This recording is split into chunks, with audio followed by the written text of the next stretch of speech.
Apreciados oyentes, muy buenos días. Esto es Reflexiones Matinales, Llave de David. En esta mañana, compartiendo la palabra de nuestro Padre Eterno, a quien pedimos nos colme de sus bendiciones. El tema de hoy se titula David, rey provisto por Yahweh. El texto bíblico se encuentra en 1 Samuel 16:1 que dice: Dijo Yahweh a Samuel: ¿Hasta cuándo llorarás a Saúl, habiéndole yo desechado para que no reine sobre Israel? Llena tu cuerno de aceite y ven, te enviaré a Isaí de Belén, porque de sus hijos me he provisto de rey. El rey Saúl había rehusado el consejo de Yahweh y había separado a la nación de la conducción divina. Por lo tanto, Saúl estaba siendo desechado para que no reine sobre Israel. Por eso Samuel lloraba a Saúl, y Yahweh se arrepentía de haber puesto a Saúl por rey de Israel. 1 Samuel 15:35. ¿Por qué elige el Eterno a ciertos hombres para que sean sus representantes y pasa de largo a otros? ¿Qué diferencia hubo en su elección de Saúl y su elección de David? Siendo omnisciente, el Padre Celestial sabía con exactitud la conducta futura de Saúl. Sin embargo, lo ungió y le prometió estar con él. En contra de los mejores intereses de los israelitas y de la voluntad divina para ellos, el Eterno respondió a su demanda de un rey.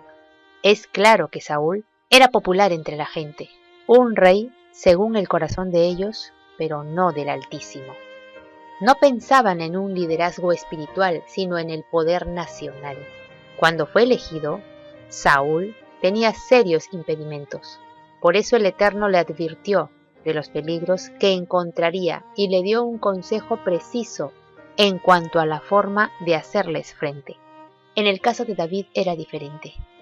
David había aprendido a conocer al Padre mientras apacentaba sus ovejas. Y aunque no lo reconocieran sus hermanos, ese conocimiento hizo posible que el Mesías estaba con él, guiándole paso tras paso. David era el menor en la casa de su padre, y en el oriente la edad significaba respeto y prioridad. Génesis 29, versos 25 y 26. Era un joven sin pretensiones, aún entre los miembros de su propio hogar. 1 Samuel 17:28. No tenía la imponente estatura de Saúl, ni el físico de Sansón.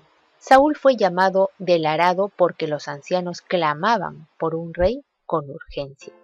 Tuvo poco tiempo para prepararse. David fue llamado mientras apacentaba a ovejas y era todavía muchacho, y tuvo más de una década a fin de prepararse para sus arduas tareas como caudillo de las 12 tribus. Elegido en su juventud, David disfrutó de la oportunidad de un período de preparación y prueba antes de que se asumiera las responsabilidades de su elevado cargo. Los aspectos del carácter de David, que no estaban a la altura de las normas divinas, pudieron ser cambiados antes de su coronación. De la misma manera, el Padre Celestial trata a cada individuo a quien invita a ser miembro de su reino, y especialmente a los que llama a ocupar puestos de responsabilidad. Sin que lo sepa, todo hombre es probado por las vicisitudes comunes de la vida, hasta que finalmente el Eterno puede decir: sobre poco has sido fiel, sobre mucho te pondré. Mateo 25:23. Hasta ese momento, David había demostrado poseer vigor juvenil, un espíritu amante y gentil, e intrepidez que emanaba de la confianza en el poder divino. No había sido corrompido por el mundo. Tenía un alma contemplativa que se desarrollaba en la quietud de las colinas de Belén. Allí, pastoreando las ovejas como Moisés en Madián, adquirió un sentido de responsabilidad y desarrolló cualidades de liderazgo que debían acompañarlo a través de la vida. El Espíritu de Yahweh no hace acepción de personas. Dio a Saúl un corazón nuevo y le mostró los abismos que había delante de él. Sin embargo, Saúl rápidamente rechazó la dirección divina. Entonces, el Padre Celestial se propuso guiar a David, como había tratado de guiar a Saúl. Como en el caso de muchos de los grandes siervos de Yahweh, David creció en un ambiente humilde, desarrollando calladamente un áureo carácter bajo la dirección del Espíritu de Yahweh, el cual un día lo capacitaría plenamente para el papel que desempeñaría en el gran conflicto entre el bien y el mal. Cuando fue ungido, el Espíritu de Yahweh vino sobre David, así como el Espíritu de Yahweh descendió sobre el Mesías durante su bautismo. Saúl había rechazado al Espíritu de Yahweh, había cometido el pecado imperdonable, y nada más podía hacer el Creador para él. El Espíritu de Yahweh no se apartó arbitrariamente de Saúl, sino más bien Saúl se rebeló contra su dirección y deliberadamente rehuyó la influencia del Espíritu de verdad. Esto debe entenderse en armonía con el principio fundamental de la libre elección. Si Yahweh, por medio de su Espíritu, hubiera impuesto su voluntad a Saúl en contra de los deseos de éste, el Altísimo habría hecho del rey una mera máquina.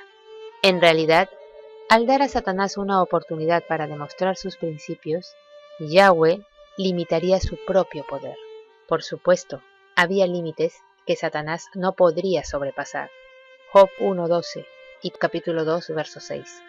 Pero dentro de su esfera limitada tendría el permiso divino para actuar. De esa manera, aunque sus actos son contrarios a la voluntad divina, no puede hacer nada a menos que el Padre se lo permita. Y todo lo que hacen él y sus malos espíritus es hecho con el permiso del Padre. Por lo tanto, cuando Yahweh retiró su espíritu de Saúl, Satanás quedó en libertad de actuar. Apreciados oyentes, que Yahweh los bendiga. Hasta mañana.